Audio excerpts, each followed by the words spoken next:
The way that I've seen it is like, you know, corporate is very much more, you can be liked and be successful. And entrepreneurship is like, what are your results? Yep. And in corporate, you were able to kind of just get by in the job. Yep. Do you feel like the same 80-20 rule, so to speak, or principle, do you feel like the same principle kind of exists in entrepreneurship? Or do you feel like results are more, it's more results focused? Entrepreneurship is more results driven, right? So to get you in the door, people gotta like you. Mm-hmm. After you sign a contract, what can you do, right? But the thing about entrepreneurship, now it's your baby. Now this personal. You know what I'm saying? This personal. Mm-hmm. You play with this, we gonna have a problem. You know what I'm saying? Mm-hmm. I built this. I got so much sweat equity in this. This can't fail. When I'm in a corporate, this y'all thing. I'm a small fish in the big. I don't care. Mm-hmm. You know what I'm saying? But when I built my company, Courier Business Academy, Castellano Delivery, don't play with that.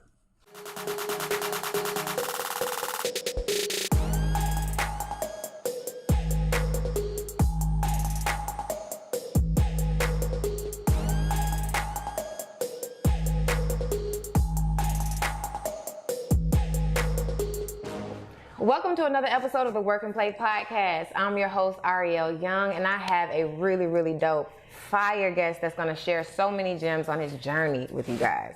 Listen, Mr. Daeron Myers is here to join me on the Work and Play podcast to, one, talk about your journey from before corporate to corporate and then into entrepreneurship. But now he is teaching other people, one, how to get to the vehicle that got him out, and then how to be successful in that. So I would love for you to introduce yourself, let them know who you are and how you help people today. Oh man, so my name is Daeron Myers. I'm just a guy who literally just never gives up, right? I'm here by just never giving up, trying new things, right? Getting uncomfortable, right? I'm nobody special at all. I'm just, every single day I put in the work, man. That's who I am. And then like to teaching people, I mean, it was just, it came to me, right? People came to me as like, Daeron, I see that you are in this type of level, I want to be there, right? So my lane is the courier transportation lane. That's why I figured out my life. And from there, people just started coming into my world like, Daeron, can you teach me? Yeah. Right? That's the beauty. Listen, you guys are in for a treat because he makes it sound so simple, but I promise you, when you get into it, you're going to be like, oh, I get it now.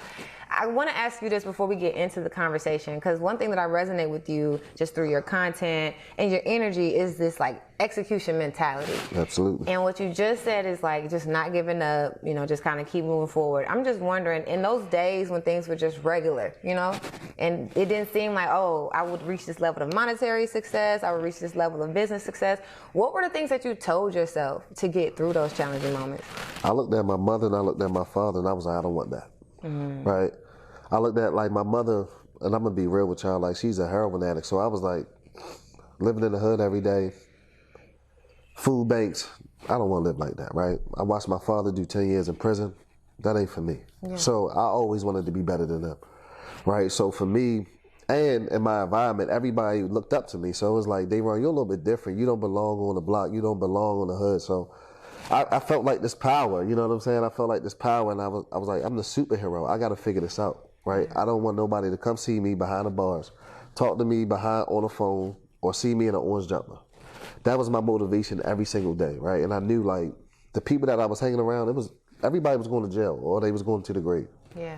So I was like, you know what? I'm gonna start being around people who are actually living the good life, right? Started going on Eventbrite, going to conferences, and just start meeting people. And it was uncomfortable. I'm gonna be real with you. I was walking in the rooms and my stomach was bubbling, and I'm like, yo, Daeron, why are you here?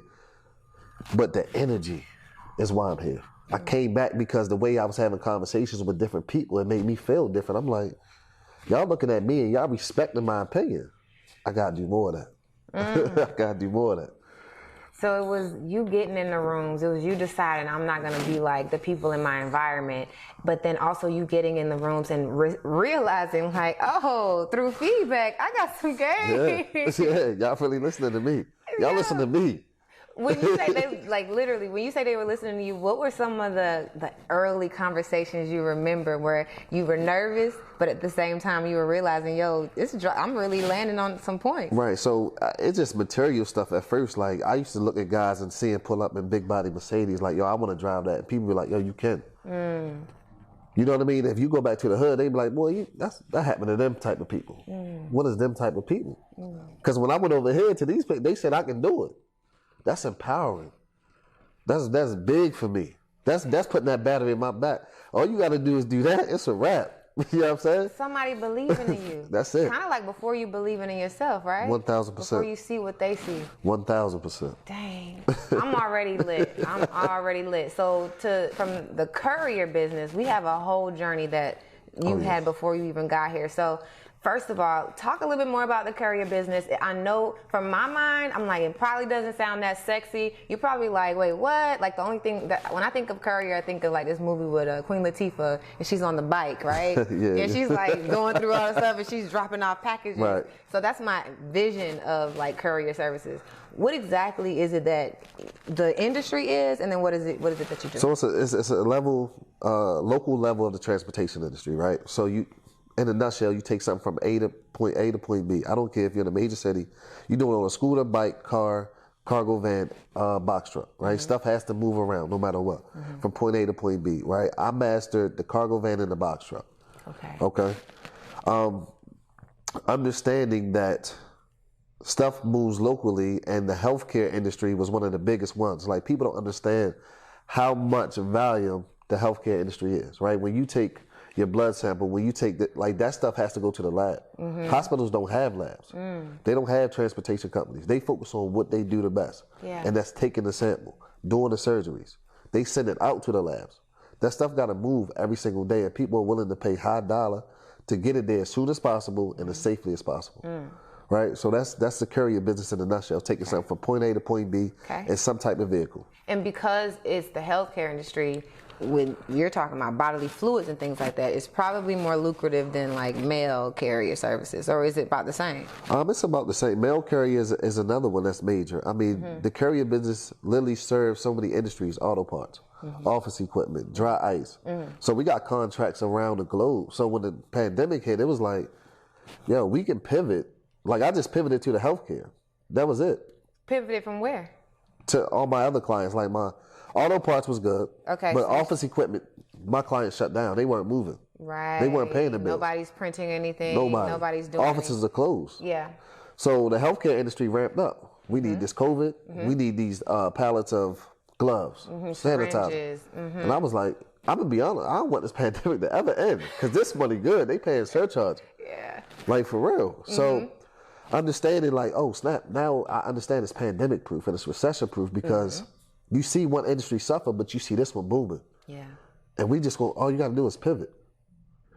And so you took advantage of this new industry, so that makes sense. So it sounds like from your perspective as a coach, you're now helping people in whatever industry that they want to get into.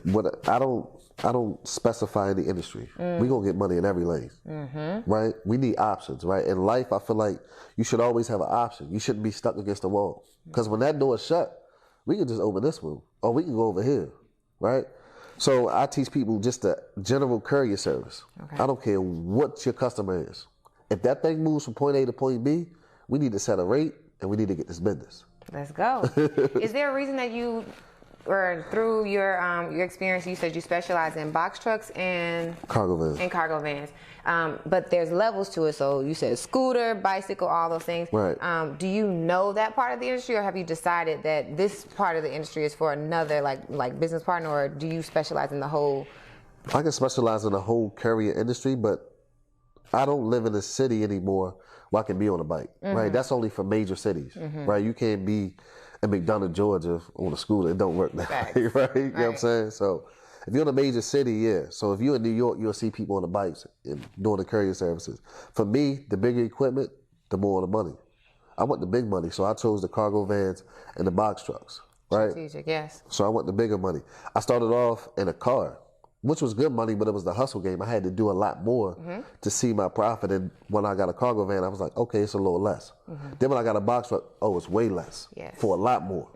So that's why I was like, you know what? This is my lane. This is what I like. Okay. All right. So now that we have set the foundation, we got to go back, because this is very location centric, right? Depending on whatever location you are, that's going to depend the strategy that's best for you. That's going to determine the the actual like strategy, I guess, from the actual vehicle to the industry that's going to be best for you, to the money that you're going to be getting, the rates that you charge, all of the things, right? Yep, so let's go back. Where are you from? Baltimore, Maryland. Okay, what's it like out there? We only know be more what do you guys say? What is it? Oh, I wish like I said, I'm from the South too bad. What's up, Dummy? What's up, Dummy? How about that? Let's start with that one. What's up, Dummy? What's up, Dummy? What was it like growing up in Bmore? Oh man, so me, I really moved all over the place. So you can say DC and Baltimore, right? So I mean, rough and tough. Like I grew up rough and tough. Like my parents, they didn't have it. You know, they had addictions. My dad wasn't around.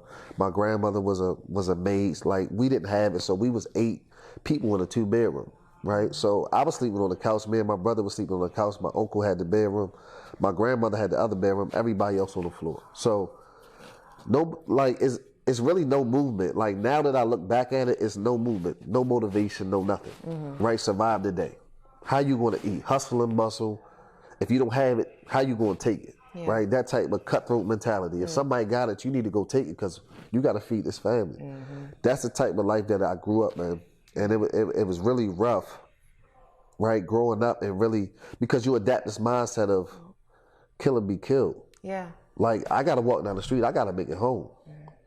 So I got to do things that I don't want to do. Sometimes. Yeah. You know what I'm saying? So that's like growing up in Baltimore. Everybody, like, I'm telling you, if you don't got that dog mentality, you going to get ate up in that city. Yeah.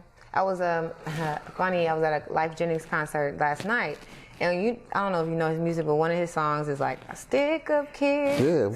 And he goes through the mindset of a person that's like, unfortunately, if I see you as a target, the way that my mind is set up, I can see that I need to go after what you got.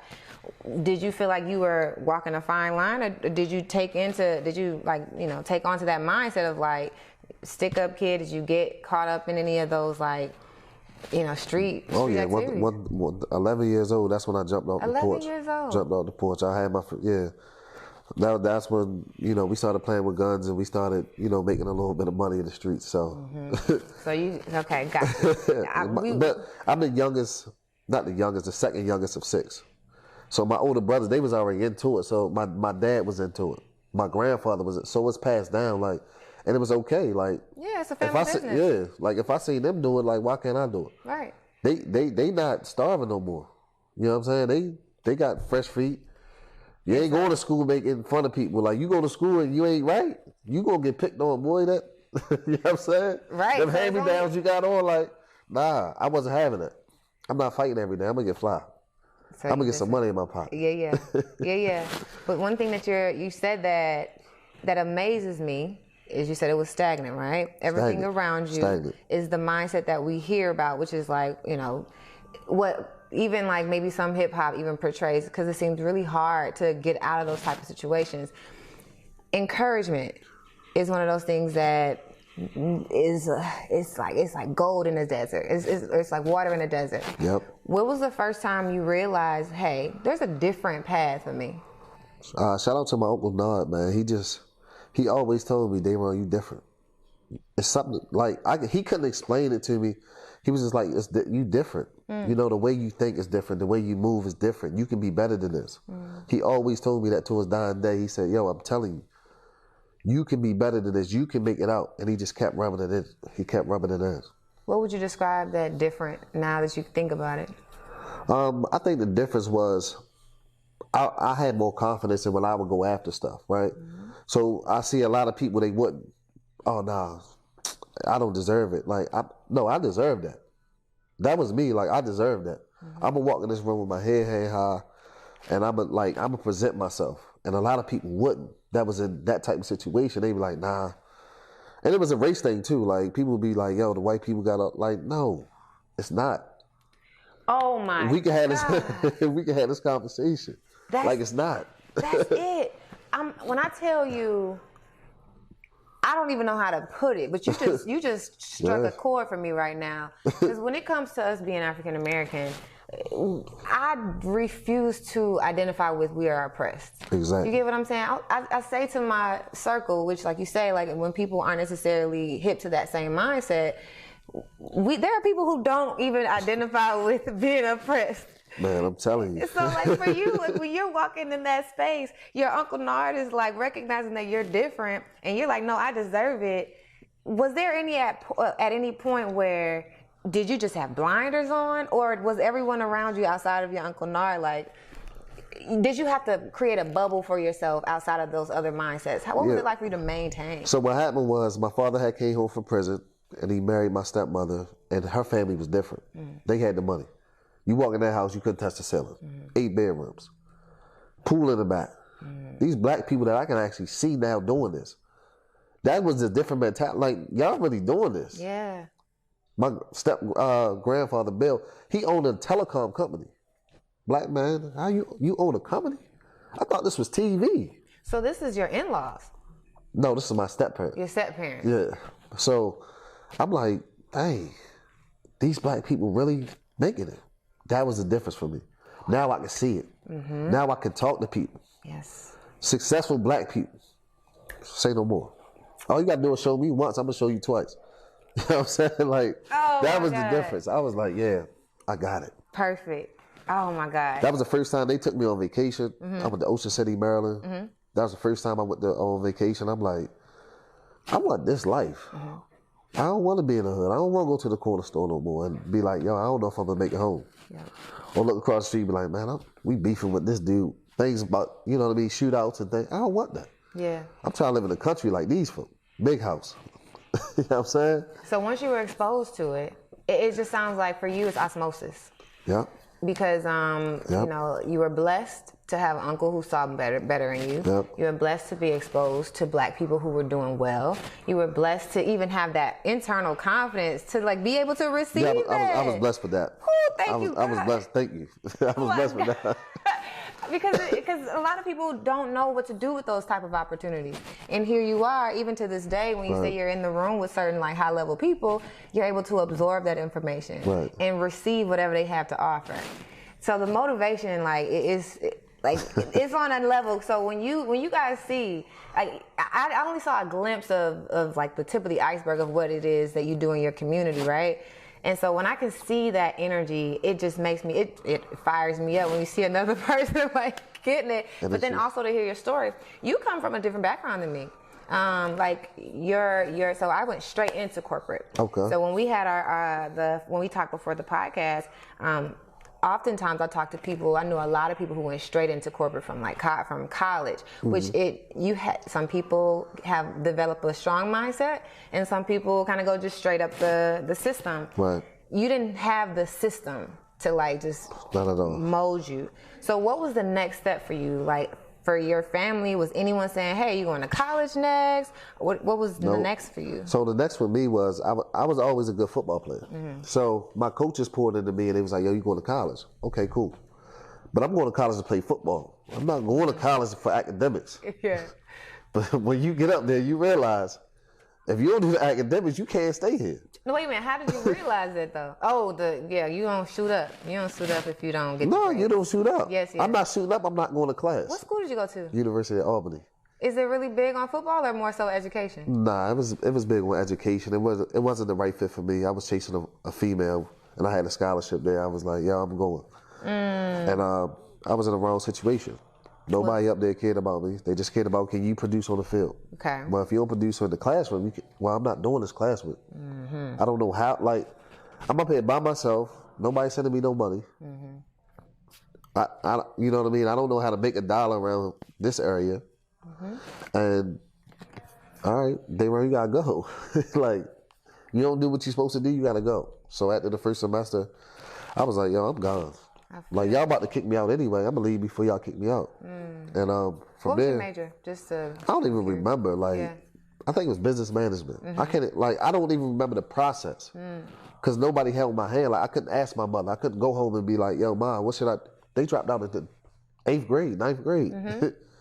So it was like, I was just confused. And I just wanted to play football. Yeah. But as a student athlete, you got to be a student first. And 17 years old, I didn't understand that at all. At all. As I'm hearing it, honestly, I think it's a blessing. Because I know a lot of people. Yes. When I hear, because I went to an SEC school. Okay. And it's like, what do they say? school first, football second. Oh yeah. You know what I'm saying? Right. And so there's so many. What school was that? SEC. So I went to University of Georgia. Okay. But I hear the same thing. Texas. I hear the same thing in Louisiana. I hear just the same mindset where they try to make it seem like football. They try to make it seem like education is important, but Right. really they'll give you an A just so Right. that you can go to the NFL. And they funnel these boys to the NFL without really forcing them to get an education. Yeah. You get what I'm saying? So life happens and we're forced to get an education. So how did you receive your education? School of Hard Knocks. Mm-hmm. Trial and error. Mm-hmm. Trial and error. Yo, I done bumped my head so many times. And one thing that always stuck with me was, if somebody told me, I can't remember, if you get somebody to like you, they'll give you an opportunity. So that's all I focused on. I'm going to get this person to like me. I'm going to get this person to like me. They gave me an opportunity. No matter if it was in the streets, no matter if it was when I took the corporate jobs, all I'm going to do is focus on you liking me. Because if you liking me, you're going to work with me. And that was what I stuck with. That was my guns and butter. Okay. Those relationships. Yeah, that was it. Okay. I'm not mad at that at all. What was the skill set? Like, so one of the things, like when you get a person to like you, right? Then they see, potential in you. They want to work with you. What was the thing that maintained those relationships? Oh, dedication. So I got a pride, right? So I'm not going to do bad work, right? And I got to think about me. I got to figure this out. I don't know. It's not an answer to me. I don't know right now, but I'm going to figure it out. That was the thing. Like when people see that in you, because so many people, how many people you know that settle? I don't know. You know what I'm saying? Right. No, I'm going to figure it out. I don't care how long it take me. I'm going to figure it out. And I got my pride. And I got my word, right? I'm a dude of an environment where your word is bond. Right. So if I say I'm going to do it, it's done. So did you, your uncle was an entrepreneur, telecom, right? That's my grandfather. That's your grandfather. Step-grandfather, yep. And then did you have any other entrepreneurs around you at that time? Or was getting a job the only way to go? At first, no. So my other uncle had came home from prison, and he started he had the box trucks. So he instilled it in me. Like he talked to me one day, like, yo, me and your father, we did 10 years plus in jail. You don't need to do this. This Courier thing, like we making $3,000 a week. Once he said that, what you say? 3, 6, 9, $12,000 a month. What's up? Like, what's happening? When was this? Huh? When was this? I was this when I was 21. I had left New York, came back down to Maryland, and I was back in the streets. Okay. And he was like, "Yo, get out the streets. I got something for you." So when he told me that, I tried that out, but my mindset wasn't there. So it was a company called Hazen Transport. They gave me a contract. I started making this money, but I was like, I'm not waiting every Friday for this company to settle me out.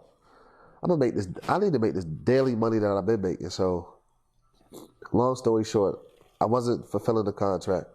They run, you gotta go.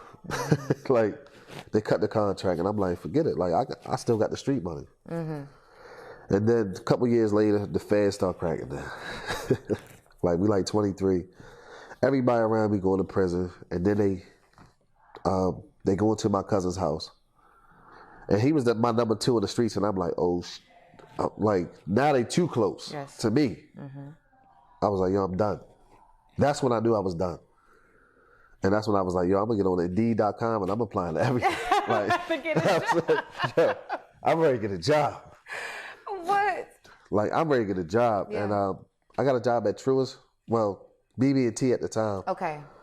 as a commercial real estate portfolio analyst. I didn't even know what it was. Seriously, because I'm like, that's I just looked at the salary, okay. 65 to 85,000.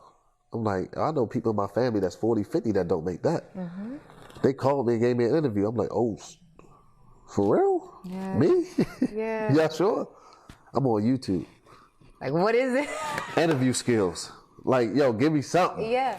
I was just like, yo, get them to like you. Yeah. It was a lady, too. I was like, okay, I'm going to go in there with charm. I got her.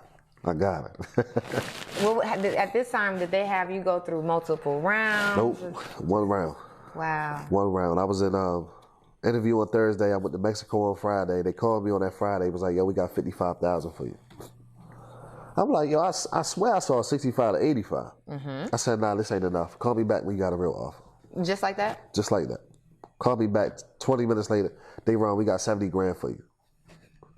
When you want me to start?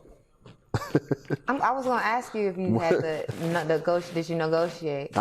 Where you want me to start after that? 70 grand? Mm-hmm. Let's get it. 23, 24. Yeah, 23. Mm-hmm. So when did you start? I probably started like a week later. Some people will, apply to a job, have no clue, right? Get the job off personality, and then you get the first 1 or 2 weeks in, and then you realize, oh, what did I get myself into? That's it. That was it? That was it. I was like, yo. When they was throwing me spreadsheets, and I'm like, oh, snap, I'm in trouble. Like, what's this? Mm-hmm. So I was asking questions indirectly, like, I don't need them to know that I'm stupid, but I need this answer because I don't know what this is. Yeah. So I just kept asking questions, and that my supervisor, shout out to Miss Gail, like she was an older lady, she was so dope, like so thankful. Like she the one that interviewed me, gave me the opportunity. She was like, she even told me like, Daeron, like I had to fight for you to get the salary, and I was like, well, I'm gonna fight for you. You know what I mean? I'm gonna fight to learn this job, and every day I just showed up. Just went in, just kept learning. And I just figured it out. Because I didn't know what these spreadsheets was, how to use Excel. I'm like, people, they was like, Daeron, can you make the spreadsheet? I'm like, all right, YouTube University. Because I don't know this. Yeah. That is so dope. Commercial real estate evaluations. I'm looking at this shit like, yo, what is this? Yeah. What did I get myself into? When did the light bulb click for you that you felt like you knew what you were even doing? Probably like 6 months in. Okay. 6 months in. Like, I went to 2 trainings. And I was like, yo, on your own time? No, I was supposed to go to 1. I went to 2. Oh, like they put you through training. They said, and I was like, yo, I felt like I ain't understand it. Can you send me a kid? That's what happened. Respectable too. Yeah. A lot of people are not like willing to just say, I don't know. And like you said, I don't want them to know I'm stupid. Nobody knows a lot of times. Right. So the fact that somebody's willing to say, hey, put me through that one more time. Put me through that one more time. Dang. So 6 months in, you starting to get your footing. Yeah. What is it that you like what is it that you learned in that job? Like tactically, right? And then also like business sense. So I learned how to network. I learned how to talk to people efficiently. Okay. Right. And I learned how to not get mad when people didn't agree with me. Like, because in the street, if people don't agree with you, like, what you mean? You know what I mean? It's a different level. So I learned how to walk in a room and understand and listen instead of talk. I learned how to, you know what I mean, listen and receive the information and understand that, yo, get the game. Shut your mouth. You know what I'm saying? Mm-hmm. People love to talk about themselves. It's that one thing that people say that I'm like, okay, I'm going to apply that to my life. That's what I learned. Right? I learned how to walk in a room and make people feel me just the way I dress or just the way I walk in there with confidence. Energy, high energy. Yeah.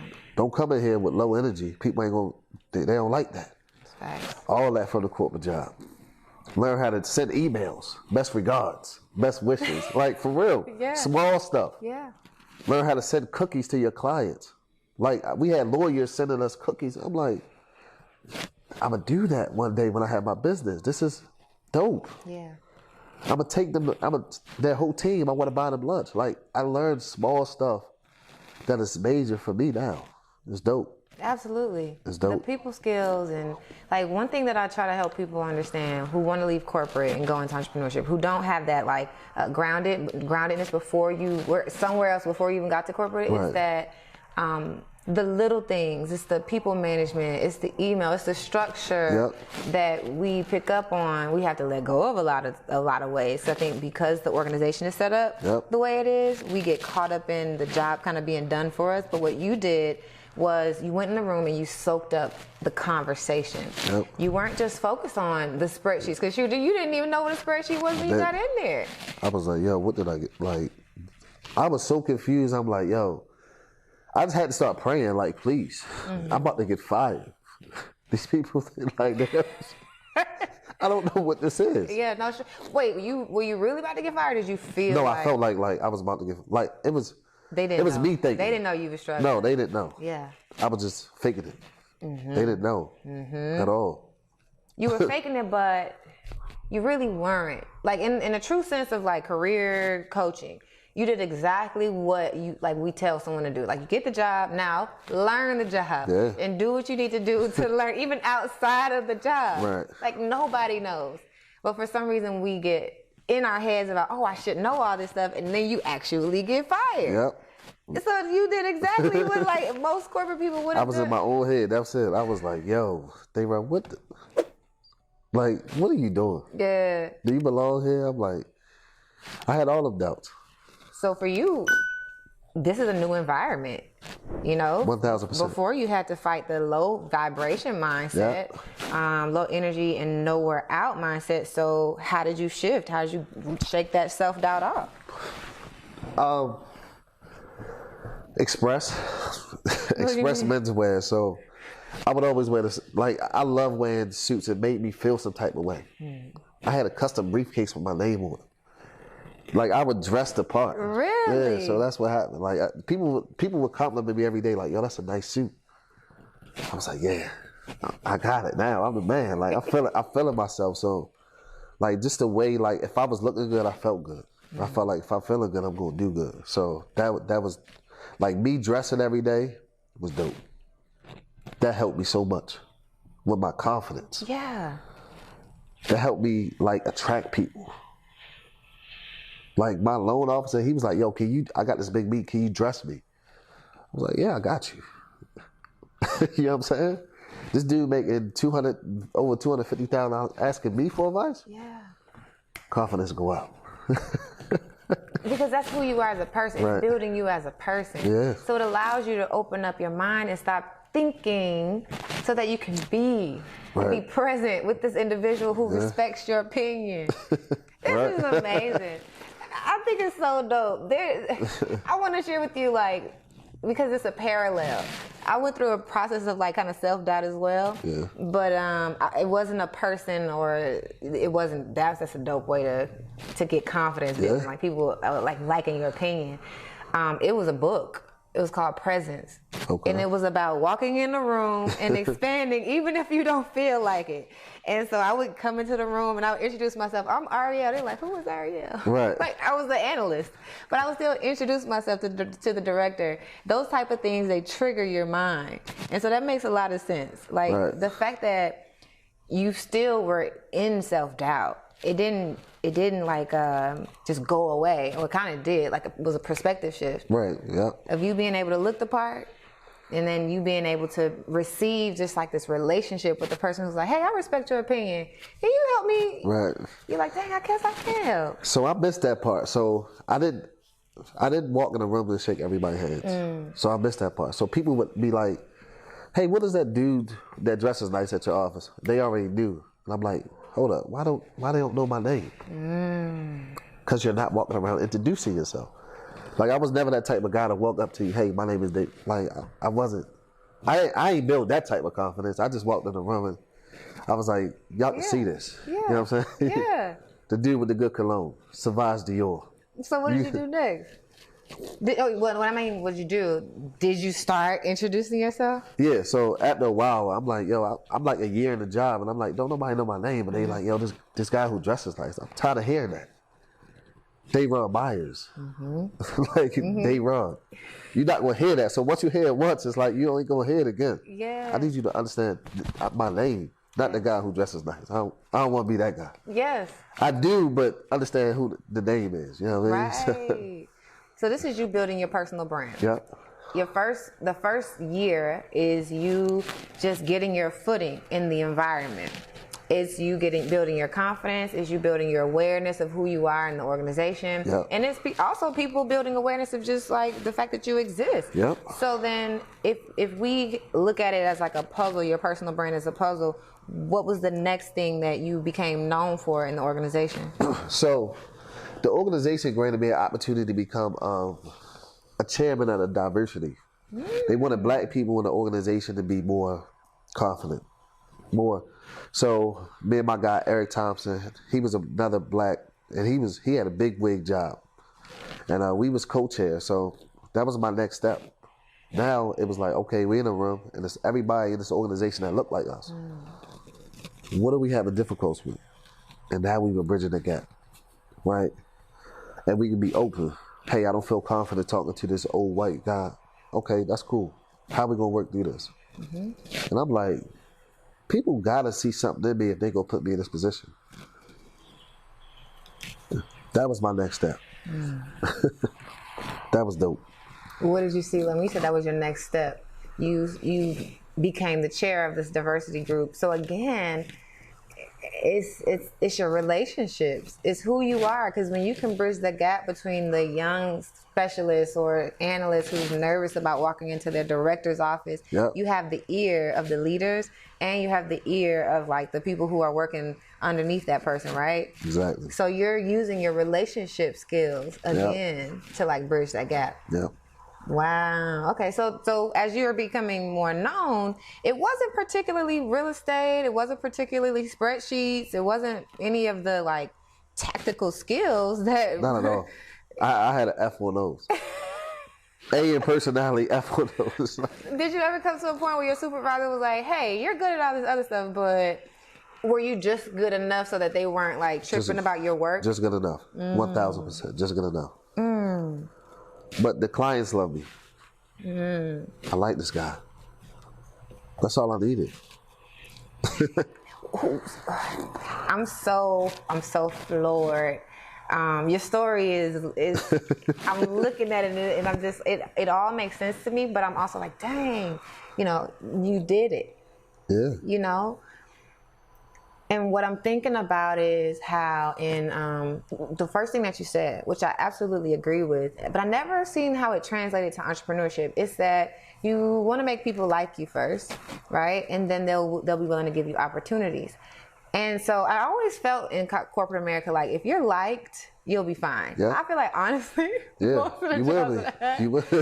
You will be. And I just thought it was. I never took it as a lesson. Like the way you're taking it, I always took it like, they like me, right. But I wanted to be good at the stuff. Right. But it was like, no, Ariel. I think that if more people could recognize the value of those relationships, I don't think I recognized the value of those relationships so soon. You wanted to do good on paper. I wanted to do good on paper. Nah, I wanted people to like me. Forget this paper. That is so. I don't want to be doing this paper. Yeah. Y'all, it was today that I was really floored, and I'm analyzing my own journey through your journey. Everybody got their own thing though. Yeah. You might be good on the paper, but people like me.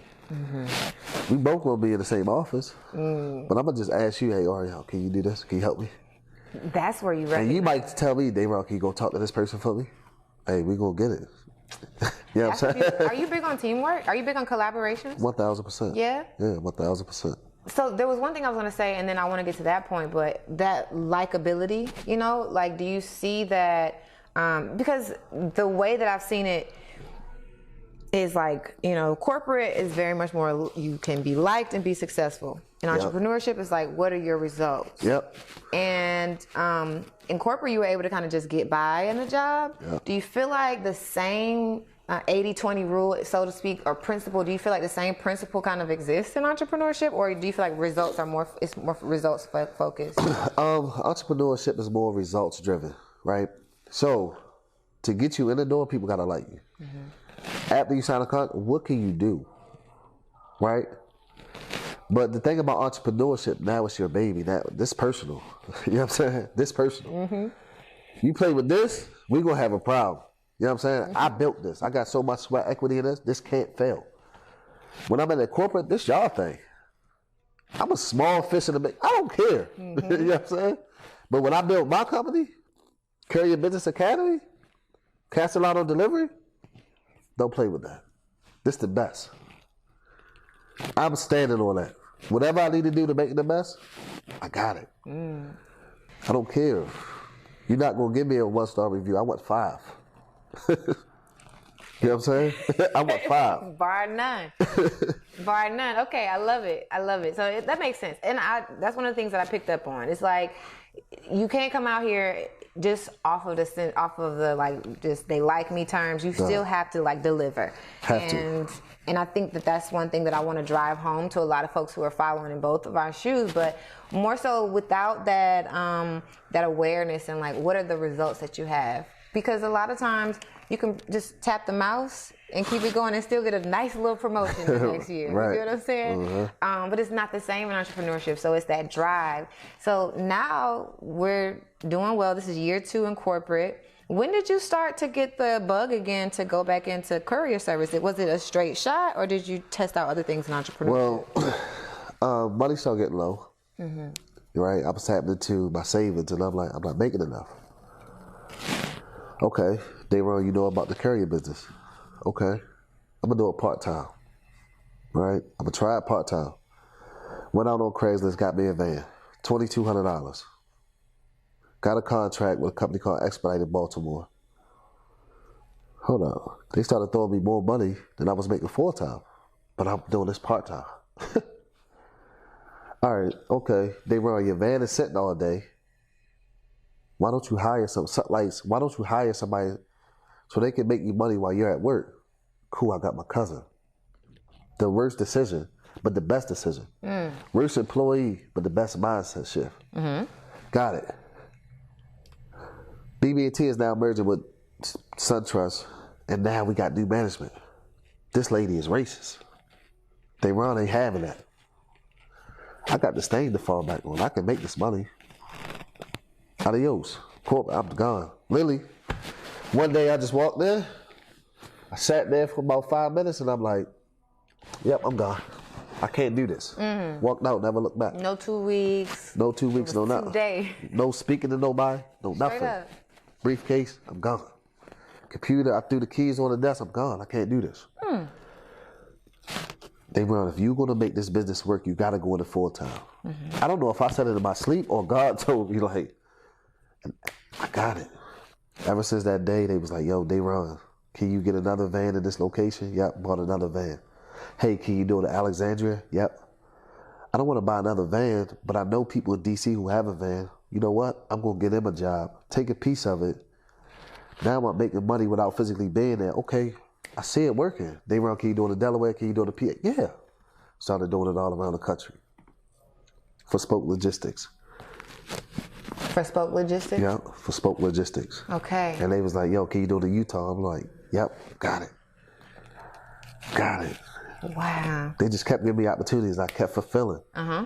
So you're building your empire at this point. Building. How much? And it went fast.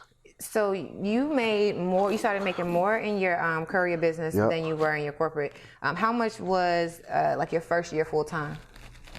My first year full time was probably $150,000. Got you. That's you building your empire, and you're at this point in how many locations? It was me. I was still driving. I had to drive. So we like in 15 locations. Okay, 15 locations throughout the nation. country? Yep. And you're still driving, and you have like how many on your team? I had 15 contractors too under me. Okay. 15 contractors. You were doing it by yourself, $100,000 in your first year in entrepreneurship. And was the margin good? Yes, great. Really? Great. Remember, I was hiring contractors who had the equipment. I had no overhead. So it's all profit. All profit. Wow. Okay. Was it like that before when you were in corporate? So was the margins were the same? You just were probably getting like 25% of that because you weren't working as much. So the margins was like, so my driver it was a 40-60 split. I was getting 60. He was getting 40. Okay. So it was still good. Okay. And you said that I can't get past this one because you said hiring family was the best decision, best mindset, first decision. If you were to do it again, right? You're still in your corporate job, and let's say you didn't have a racist boss, right? Let's say, how would you run the play if you were still working your job? Once you realized you had the mindset to hire someone, right? How would you run the play? Now that you know what worked and what didn't. I never thought about that. But if I didn't, I would probably stay there and keep that funding from the job and keep pumping it too and buy in more equipment. That would have probably been the play because Gail was awesome. She was an awesome boss, right? When that lady, I can't even remember her name, when she came in, it was like, I was all the way turned off. I gotta go. Yeah. I'm going home arguing with my wife like, yo, I'm just not in the mood. It's affecting my home life. I'm like, Daeron, you gotta get out of here.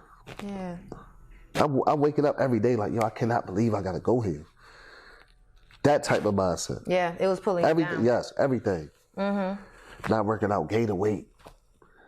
looking crazy. Yeah. You know what I'm saying? It wasn't good for your health. Drinking. I'm like, yo, this can't be like, people can't do this for 30 years. Like, I don't know how you do this. Yeah. With a boss like that. Nah. But I never thought about if I did. Like, I never thought about, I'm glad it happened how it happened. Absolutely. I'm blessed. Because for the way it happened, it allowed you to burn the bridges and just go 100% in what you wanted to do. Yep. There are a lot of people who, the reason I asked about the place, because there's someone literally watching like, okay, so how do I do it while I'm at my 9 to 5? And maybe I have a good boss. Right. So if they can run the play and do exactly what you did, they might be thinking I have to burn the bridge in order to be successful. But you maybe didn't have to burn a bridge. You could have been successful in both, right? Right. So if I was to, now I think back at it, if I was to do it, I would do it until I started losing money by going to work. Until your job became diminishing returns. Till it like, so if I was going to do it full time and I was going to make 800, my job only paid me 3. Well, I'm missing 500. Why am I coming here? You know what I'm saying? It's math at that point. Yeah. Why am I coming here? It don't make no sense. So that's what I would have did. I would have stayed until I was like, you know what? I'm losing money by being here. That's what I would have did. Yeah. Thank you for sharing it. That's the mindset. That's what I would have did. Yeah. So you burned all bridges. You look forward. You started your business, 15 locations after a year in, and you're doing well. Doing great. Phenomenal. When was your first? I feel like every entrepreneur has their knock. When was your first knock? Did you experience it? Oh yeah. Yeah. When was your first? As fast as it went up, as fast as it came down. Really?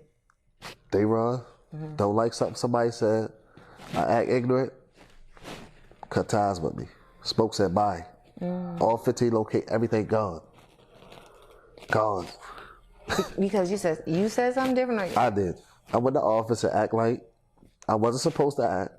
They was like, nah, we done. I was like, shh. Like this $15,000, $20,000 gone a month. I'm like, yo, what I'm gonna do?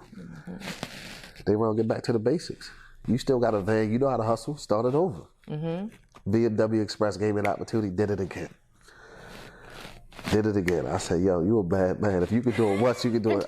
Cause I didn't know how I was gonna bounce back. I was like, yo, I really messed up. Yeah. Did it again.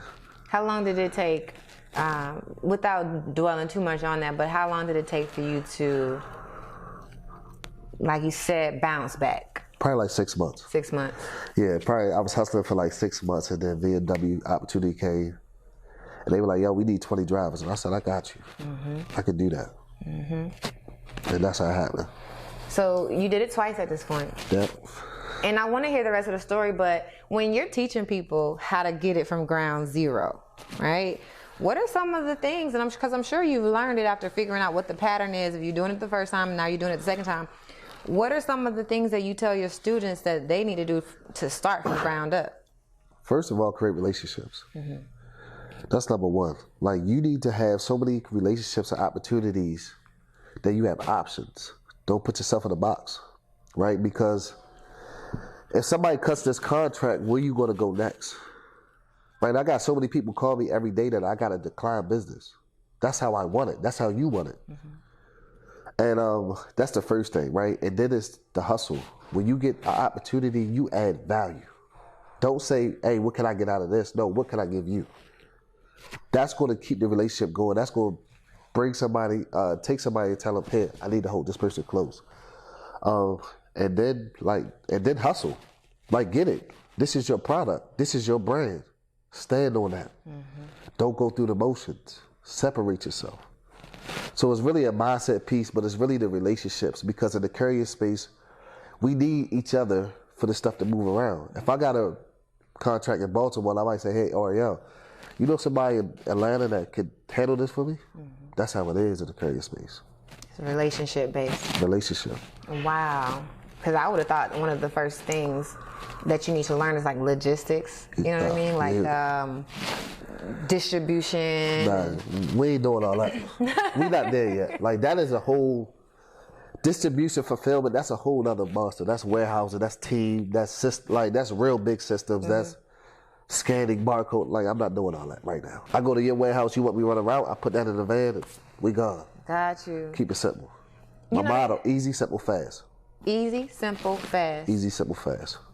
Okay, so does that mean you wouldn't go into distribution, or you wouldn't do it until it was easy? I'm not there yet. I'm not there yet. Okay. Right, I'm not there yet. I look at it, I'm just like, I look at some of like my mentors' warehouses, I'm just like, yo, how you do this? Right? But that was their angle getting in from the get-go. That wasn't mine. They wanted to get into They wanted to get into that. I'm not interested. What you need move from point A to point B, we got you all day long. Got you. You want me to bring a big trailer in my warehouse and sort this and do this, and now get this person each route and send this back out. Daeron ain't doing all that. I ain't doing all that. That's not my vertical. Speaking of your vertical, there's many ways to make millions and millions and millions of dollars. So the angle that you're taking, as you're teaching other of your students to get into this game, and the first step being build relationships, get your mind right, produce results, add value.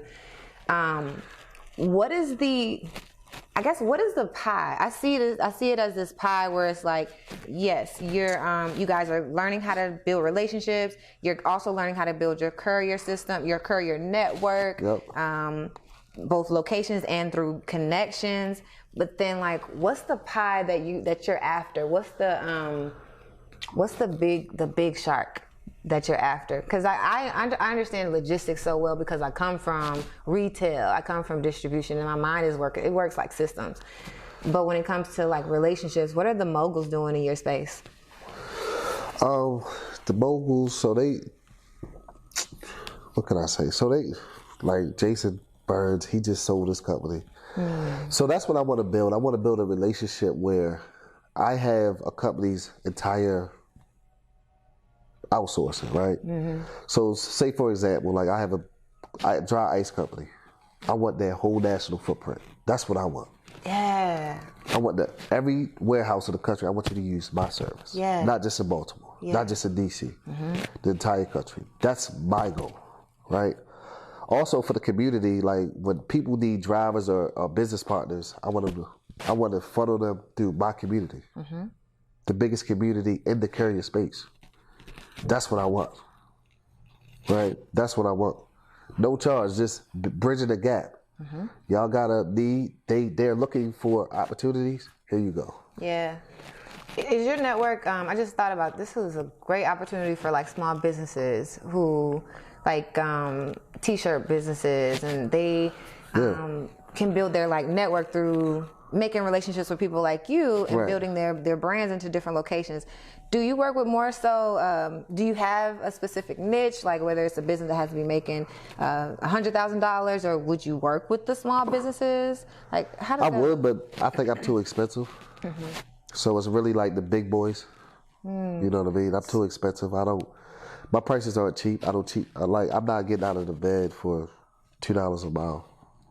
You know what I mean? Like we got minimums, $2.50. You know what I'm saying? I don't care if it's going 3 miles, you're paying $2.50. That's my customer. So break it down for me, because it sounds like this could be a niche for someone who's maybe starting out, in Atlanta, for example. Oh yeah. There are so many t-shirt brands, so many like small restaurants. You can literally, like these small restaurants who can't necessarily afford a big bulk of bread or whatever the things is, you can maybe build a business off of these small businesses that exist in Atlanta. So like, how do you break down the pricing and like the cost of like getting started? So for one, getting started, I don't know, like a lot of people get started with their car, right? You got your insurance, you got your car note, maybe, you got gas, right? Those are your 3 expenses. How much does that cost on a daily basis? It might be $13, $14, $15, right? On a daily basis, right? Let's set up pricing by radius. From 0 to 10 miles, I don't care what it is, I have a flat fee, right? That way you can say it might be $95. Okay. So 95 minus $15, you know that one delivery is going to cover everything, and then everything. So that's how you want to break it down, right? So you really understand it. Then once you start building, you need more drivers. Like the independent contractor model is you don't own any equipment, you don't pay for any gas, any insurance, but you make a profit. That's why we use that model. Because we're not asset based. We don't have any assets. We're not paying for anything. You're doing a job, you're getting a piece of it, and I'm getting a piece for nothing. It's not costing me anything, but a relationship connection. That's all it's costing me. So that's why we build that model. You don't have any assets, but I hope I'm not missing something. But if you have your own car, right? Are you counting that as your? Yeah. So you would have the asset, but as you grow and you get out of the business, now it's just the relationship, the people who have the car. Gotcha. So it's kind of like, you know, the Uber of courier service, right? If you have a car and you can make these connections, I have the relationships already. The same situation. So I make sure you're busy and you're paid. The same business model. Uber, Airbnb, all the big players, all the big companies are doing it. Yeah. I'm gonna use your asset, but I'm gonna make the money. The fact that you tap into something that already works. I know it exists, but like you don't meet. This is just like the beginning of your story. You don't meet a lot of black people. Black people your age and your age group who are doing this, and so you don't think that you could even start something like this. But the fact that you are doing it, and the fact I'm sitting here and whoever is picking up on this story, you can literally build your network with what you have. That's it. You have everything you need. You have everything you need. Yeah. I'm thinking about your story, and I'm thinking about who you are, right? And I'm also thinking about your students. Right. And everybody has their own hurdles, challenges. Unfortunately, sometimes it's overthinking, sometimes it's self-doubt. Now that you're teaching people how to get to the, networking and building a courier service on their own, is that essentially what you're teaching how to do it themselves? That's all I teach, yeah. Right. What are some of the challenges that people go through, and is it the same things that you experience, or are you helping people get through other things? Mindset. Mindset. People will not get out their own way. Not believing. Creating false narratives. Oh, these people won't work with me. How do you know? How do you know? Those are the three. Mindset is like, yo, you gotta go after it. You gotta put in the work. People want it just like, here, Daeron, I took your course here. I'm in your community. It don't work like that. You still gotta work. So that work ethic, I don't know how you're gonna create it or how we're gonna create it, but I can sit here and talk to you. You can be inspired, motivated, but yo, you still gotta do the work. Those are like the biggest obstacles, and once you start doing the work, you'll see the momentum. Like the people that's winning are the people that are consistent, and they got the momentum. They're doing it over and over and over. Yeah. It's no different. They took the same course. They get the same information. They executed, you don't. They got results, you got excuses. Simple. Change it. Yeah. It's that simple. Change it. And I see people in the community, because people ask questions all the time. And I see people that are executors get irritated with the people that make excuses. I'll be looking at it like, you need to adapt people's personality, people's characteristics. Yeah. It's that simple. It is, right? Didn't we say like, I say I have a philosophy like self-doubt and confidence is a perspective shift away. And that when that light bulb clicks, you know, thank God that it happens for a lot of people, but sometimes it doesn't happen for a lot of people. Right. So when you're in your coaching space, and honestly, I think that coaching is probably the most rewarding experience for me, to be able to see people actually make those shifts. Yeah. I mean, I got people making over $10,000 a month. I got people, Mr. Richard, he's retired. He was like, yo, I just needed something. And now he's making, $5,000 a month, driving his own car. And he was like, yo, all I need to do is make $1,000 extra. He was like, yo, I'll make $5,000. Like, he calls me and texts me every day, thank you. Like, that's real, that's gold for me. As coaches, the reality is everybody's not gonna win. Everybody's not gonna execute. Right. What has it been like for you, even if you have those one-offs where you see someone go from the non-executors or the excuses first people to that light bulb clicking and they realize that it works? When does that shift happen for some people? I think it happens when something in life has to hit them. and they're like, yo, you know what? Let me gravitate towards the Daeron, because that's a positive. People might look at me as a positive light, and then they like, yo, let me try it again. And now it's like, when your back is against the wall, you have no doubt. You got to try something. You got to throw something at the wall to see if it sticks. So I think that's what happens. Like, I see that a lot, because I see people a couple months later, they like, Daeron, I just watched the course again, and now I got this connection, and I did this, and now I got this business. I'm like, you should have did that 3 months ago. Yeah. You know what I'm saying? Imagine where you would have been at 90 days later. You know what I'm saying? But it all depends. Everybody's different. It's hard being a coach. You know what I mean? You put batteries in people's backs, and I make connections, and I can really call people up. Like my girl Rosalind Allaby, she owns a multi-million-dollar courier business in Atlanta. She was on a Zoom call with my community the other day, and like, so many people just got business from her. Like, she has a contract with the state of Georgia, all around Georgia. So whoever was in my community in Georgia, they got business through her. So that's dope. Right? But it always can't be given to you. Sometimes you just got to take the strategies that I give you and apply them. And not just once, every single day. Every single day. Like, what are some of the things that people need to do every day? Do they need to go into businesses, or what are some of those things? So in the courier business, there's there's networks. So you need to sign up for those networks. That's the first thing, right? Number two is you need to be calling every single day companies. There's over 250,000 established courier companies. People call my companies, and I give them opportunities. Right? You need to be looking. You need to be on the internet looking at certain websites that we give you every single day, every week. New opportunities pop up all the time. It's a first mover's advantage game. Do you want it, or do you not? Somebody else will take it if you don't. So those are the things, like, you gotta do every day. At least 2 times a week. Okay. At least 2 times a week. If you're not gonna do that, you're gonna miss out. Okay. One of the things that I differentiate for my corporate folks who are leaving and going into entrepreneurship is like revenue generating activities and non-revenue generating activity. So when you're like, oh, I want to start a business, a lot of times people spend a lot of time building a website, getting their social media together. Yeah. And I try to get We literally just had this call the other day, and I'm like, yo, forget all that. We have business plans. No. We're going to start making this money. Like, all that can come later. Yeah. You can reverse engineer it and tell somebody, or you can write it down yourself on how you did this. Let's jump in and start making some money. Yeah. Yeah. Like, you doing the stuff that really don't matter right now. That's what I'm getting to. and I'm curious. So I see it in 3 buckets.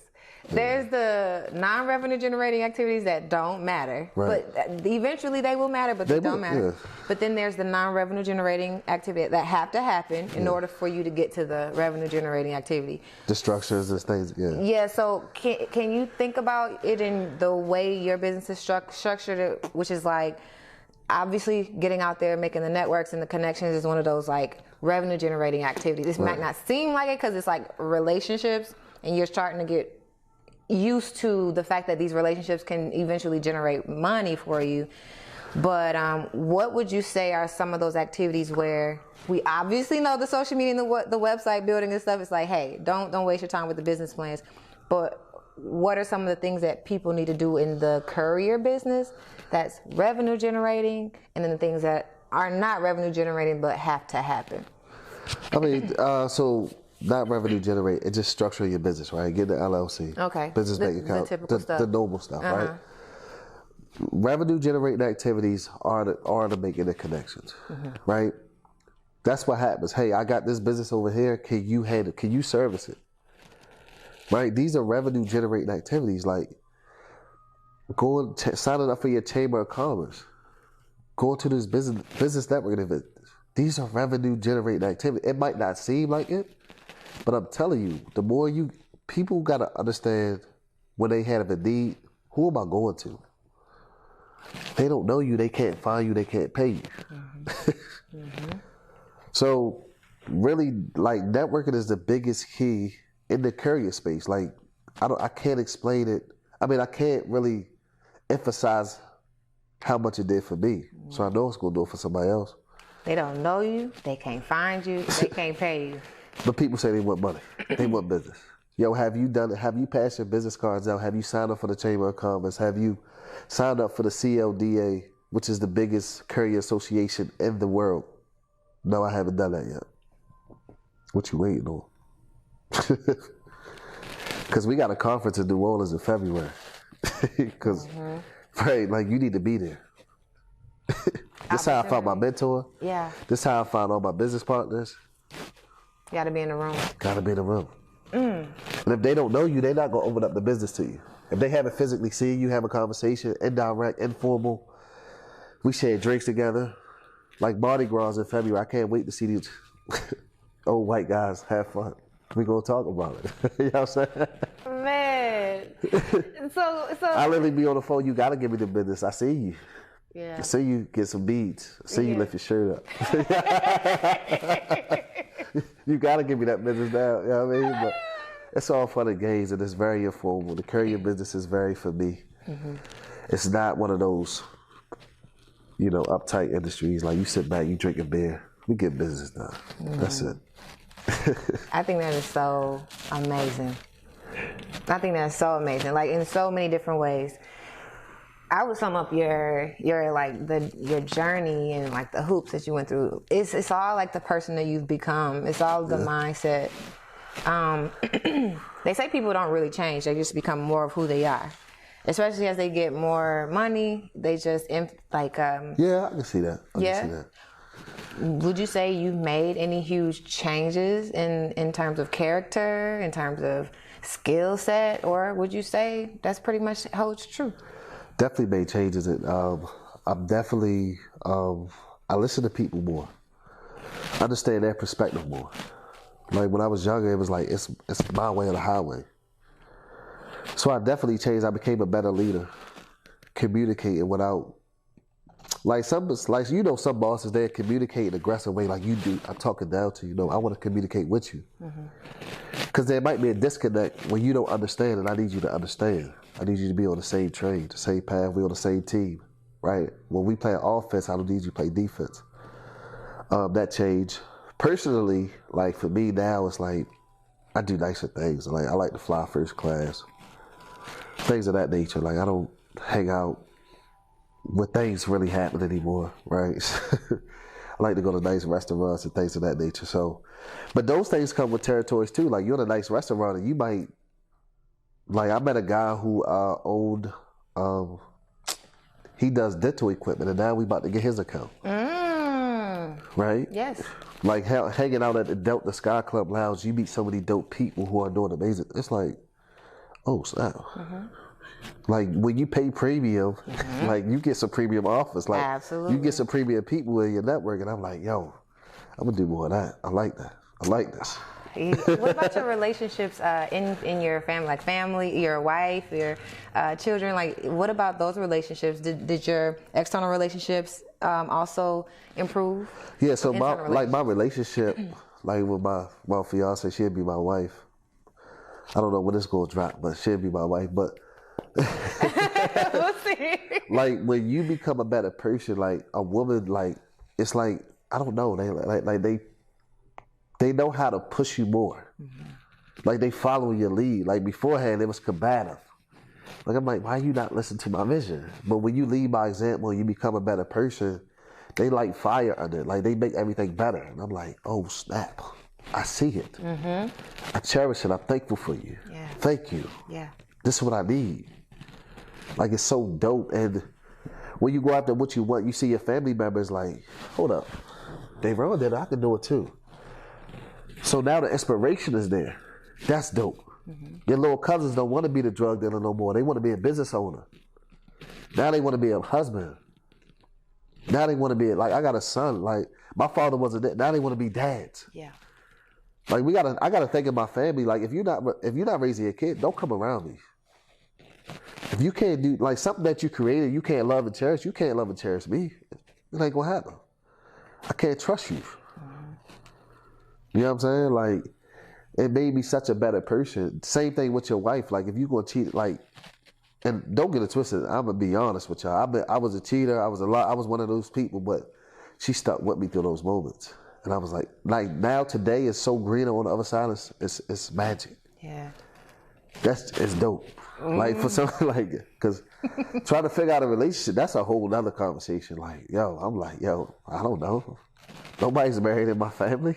You're figuring it out. My uncle Nard, who I talked about, he was, my aunt was his girlfriend. He was married the whole time to a whole other woman. Oh. You know what I'm saying? So I'm like, trying to love a woman and trying to do the right thing, that was like a whole obstacle in itself. Yeah.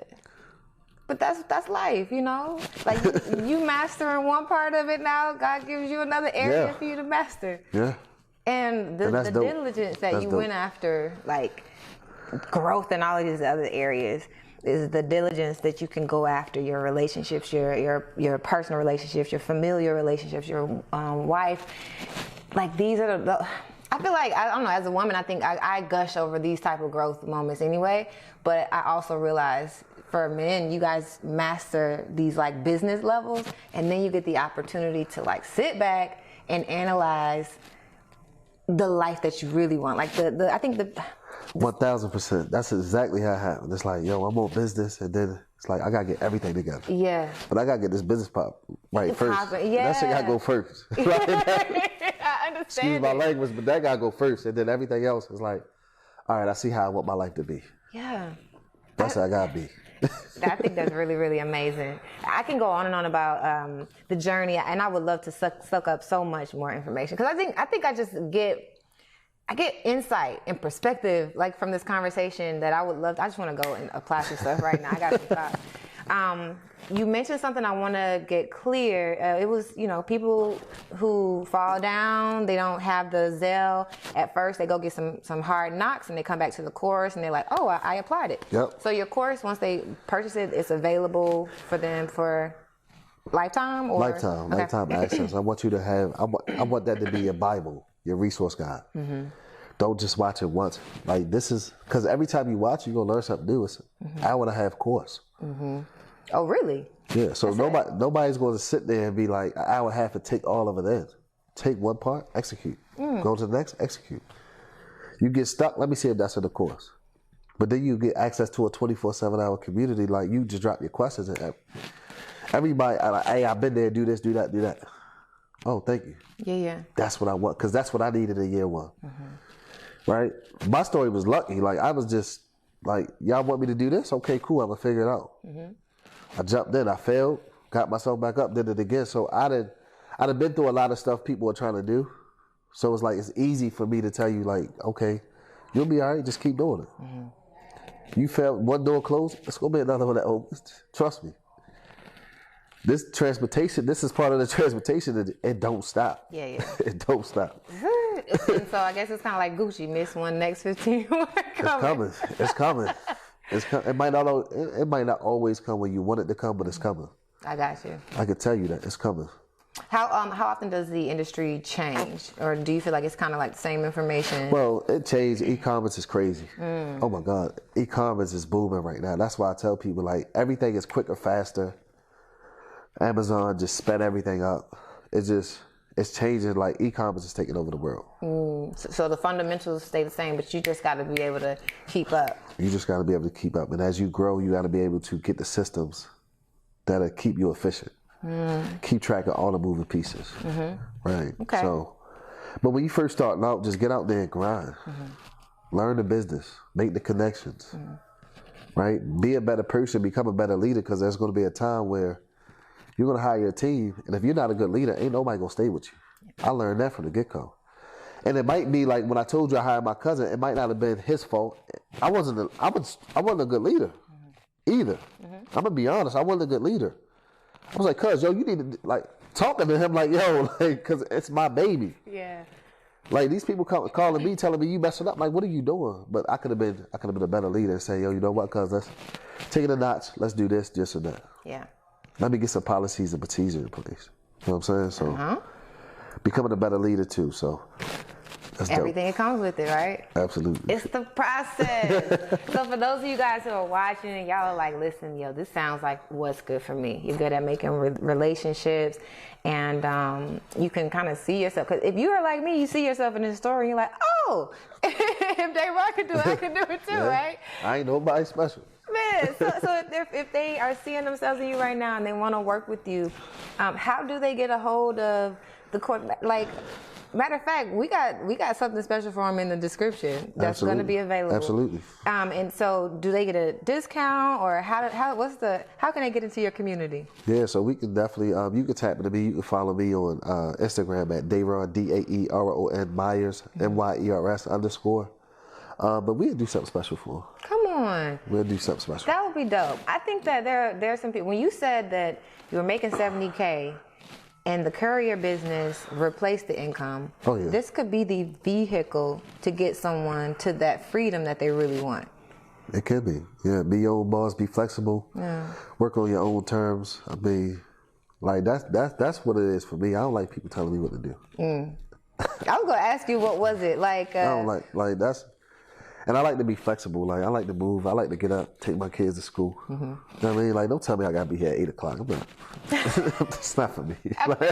So one is that. But in your whole journey, would you say there was one intent that you had? I can pull out a couple themes from your story, but like, do you know, or do you have an idea of what your intention or your intent was? Was it a big dream? Was it, I got to buy my mama a house? Like, what was your driving force? My thing was, I didn't want to live in the hood. That was my drive. Like, I didn't want to live here. I know what happens here. I know the energy that's here. I don't want to live here. The places out in the suburbs, you make it your business in order. You got to make some money to live out here. So, and I wanted to live on my own terms. These are my vehicles. This is my box truck. This is my cargo. When I say it goes in there, like, it goes in there. When I say we're going to be there, we can be there. I want to live on my own terms. Don't tell me to write this email, have a spreadsheet on my desk by 2 o'clock. Hold up, who are you talking to? You know what I'm saying? I don't live like that. I wanted to be in control of my own life, and that was my driving force. Freedom. Freedom. Listen, so again, one more time for the people, how do they connect with you if they want to work with you? All the things. So follow me on Instagram, Daeron Myers _, only one underscore. There's an imposter out there with 2. Hopefully it's not out there by the time this podcast come out here. Same thing on TikTok, Daeron Myers _, that's Daeron Myers MYERS _, and that's how you connect with me. 100%. Before we get out of here, there's somebody who is making their transition. They're waiting on that light bulb to happen. And they're trying to figure out how to, just make some progress. What would you say to that person who wants to get that success? I would say, understand, build your mindset, right? Because things are going to get tough. Things are going to get hard. Things are not going to happen when you want to, but your mindset is going to carry you on. Not only your mindset, your environment. Get around people who are encouraging, who are better than you, who are smarter than you, because they are going to feed you that driving force for you to keep going, right? When you see somebody else's success and you can touch them, it's different. When they speak in that light, like, when you speak to somebody and it's like, you get that feeling like, yo, I got to go do something now. Those are people you need to be around. And when you figure those people around, do it more. Don't stop, don't do it, more of it, right? Everybody, what they do, everybody around you, what they do, right? If they're not growing or helping or bringing value, create a new circle, right? Create a new circle. I'm telling you, you're going to thank yourself later. Not right now, because people going to call you. You don't answer the phone. You don't hang out. You change it. People going to do that. But you will thank yourself later. Enough said. Enough said, guys. If you are on your journey and you're trying to figure out what's your next step, hopefully this gave you some inspiration, because it definitely gave me some. You also got some nuggets that you can take home right now and apply them. So I hope that you guys got everything you needed from this conversation. If y'all are on the fence, don't be on the fence. Just go after success with no bars, no fear, no doubt. Until next episode, we'll see y'all later. Peace.